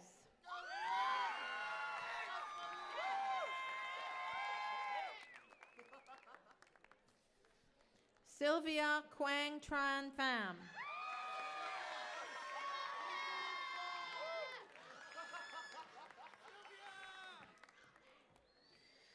Geraldine J. Rada, cum laude.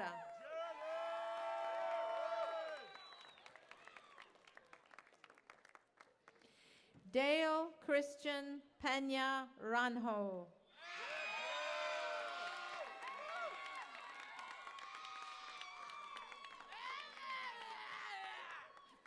Matthew W. Reeves with honors, cum laude.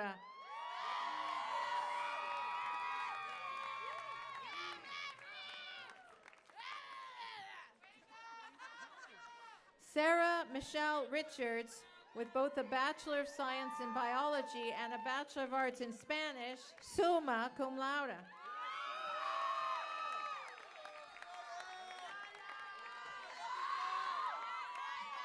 Yaritza Santos.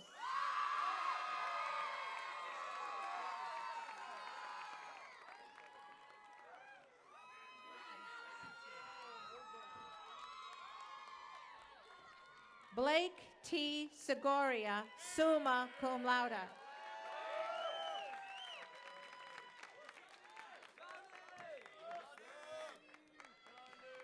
Johnny Jihoon Sa, magna cum laude.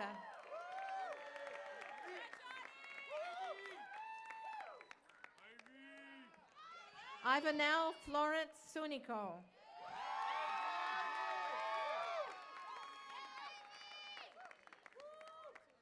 Martin Gideon Surridge.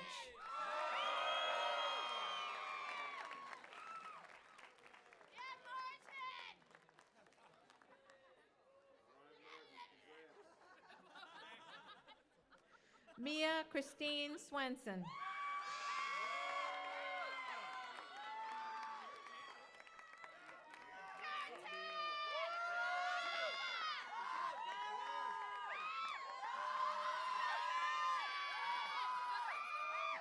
Kara Nicole Tan, with honors, summa cum laude.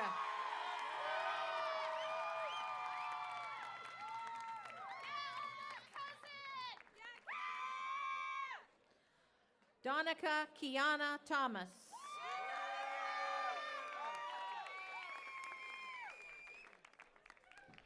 Jeremy James Thomas.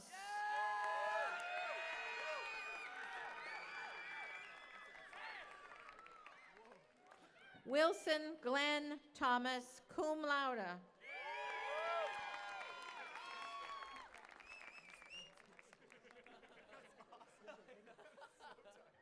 Natalie Noemi Valadez.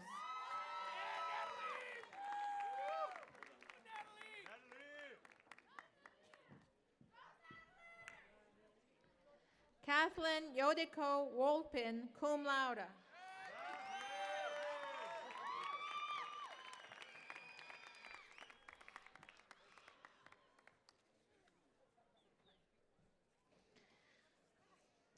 Jessica Yunbi Yuk, cum laude.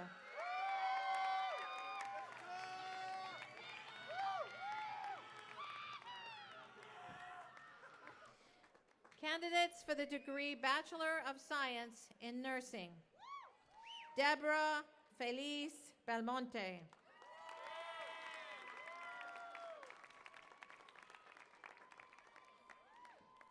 Jessica L. Bowen.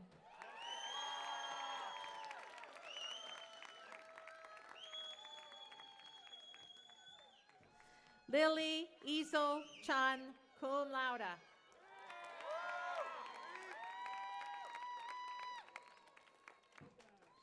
Julie Christine Crow.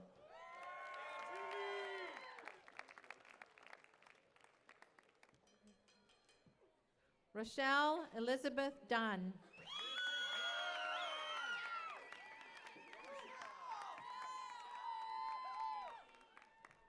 Congratulations. Colleen Catherine Gann.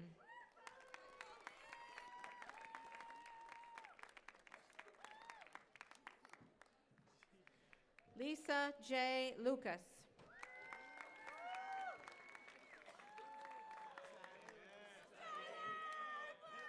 Gina Marie Molini.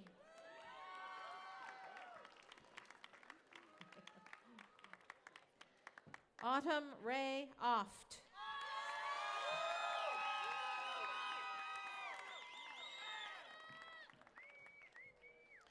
Nicole Rochelle Swain.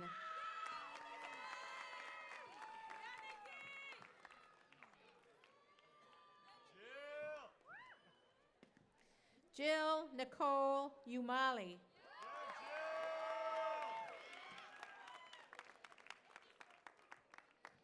Scott D. Wallace.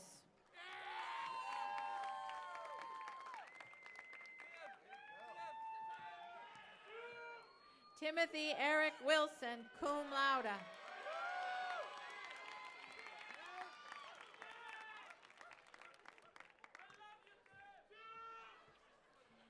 Candidates for the degree Bachelor of Social Work. Bonnie Nicole Apple.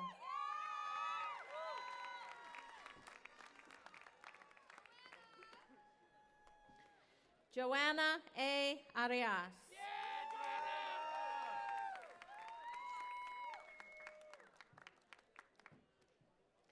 Emily Megan Cole.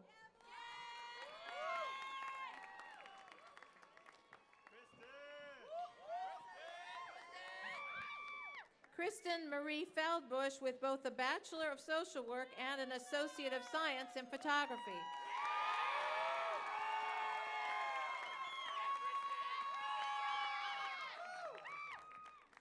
Josiane Esther Laguerre.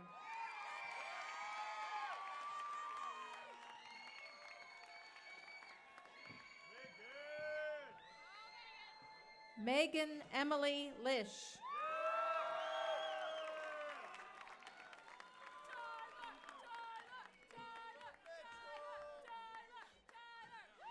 Tyler Cole Mitchell.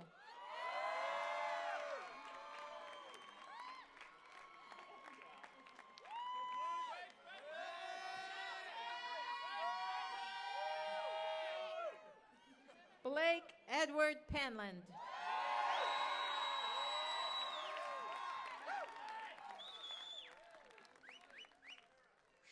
I'll see you guys later.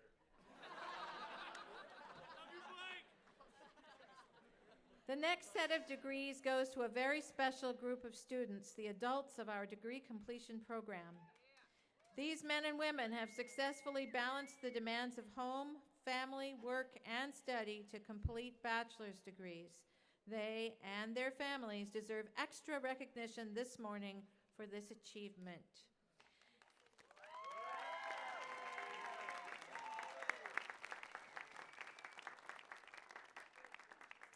Candidates for the degree Bachelor of Science in Early Childhood Education. Chandri Davenport.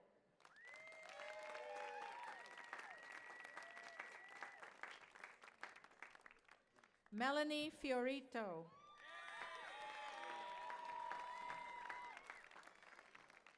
Cynthia Chantal Moore.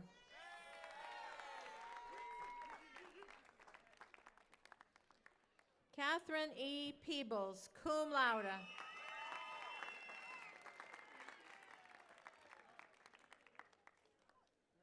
Sarah Elizabeth Angela Ream, cum laude.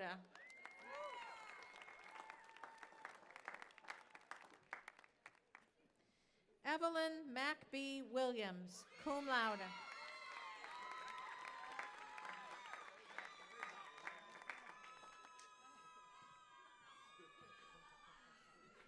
Candidates for the degree Bachelor of Science in Management. Samantha D. Berger.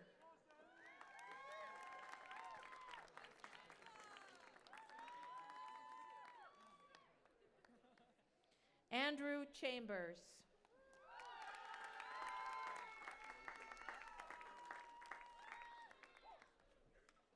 Anjanita Lal.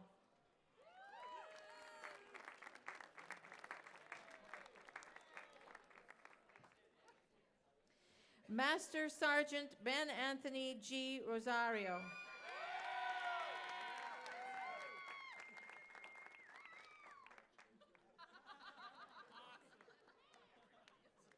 Technical Sergeant Raymond Jackie Sampson Roulan.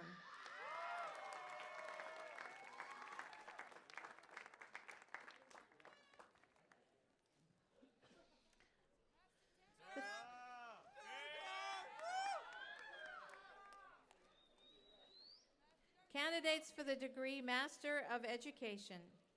Joining me to hood the two candidates is Dr. Jim Roy, Chair of the Department of Education. Tara Lee Gore.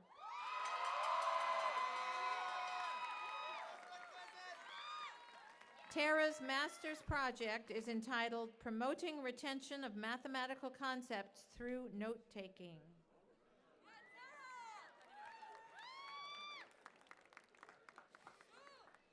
Darcel Kahealani Maylin Lee Valdez.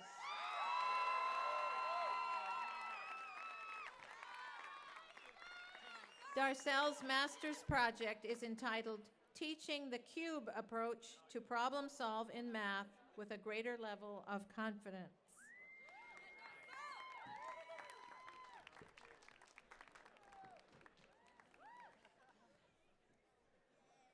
I think Dr. LaCourte deserves a big hand for pronouncing all those names correctly.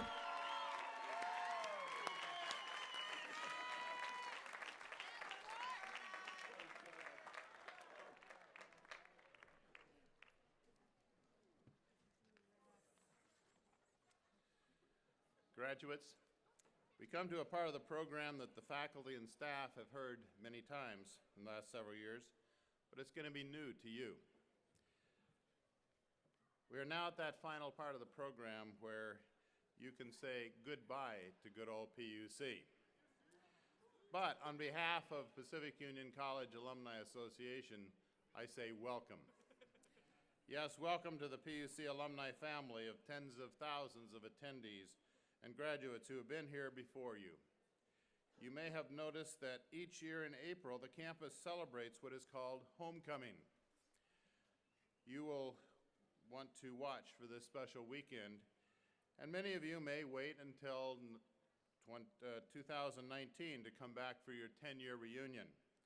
But do not be like some of my classmates who last year waited 40 years before they came back. Keeping in touch with your classmates is so important. How will you be able to do that? Yes, you have email and Facebook and other ways to stay in touch. But you are now eligible to have your name written in this book. No, this is not the book of life. This is what we call our book of remembrance. In here are the lists of all the graduates of Pacific Union College through the years. And now that you have graduated, your name will be written in this next edition. There are alumni in the audience who I'd like to invite to join in welcoming you. And if you have attended or graduated from Pacific Union College, I would like for you to stand at this time to welcome our new graduates. All right, there's our alumni.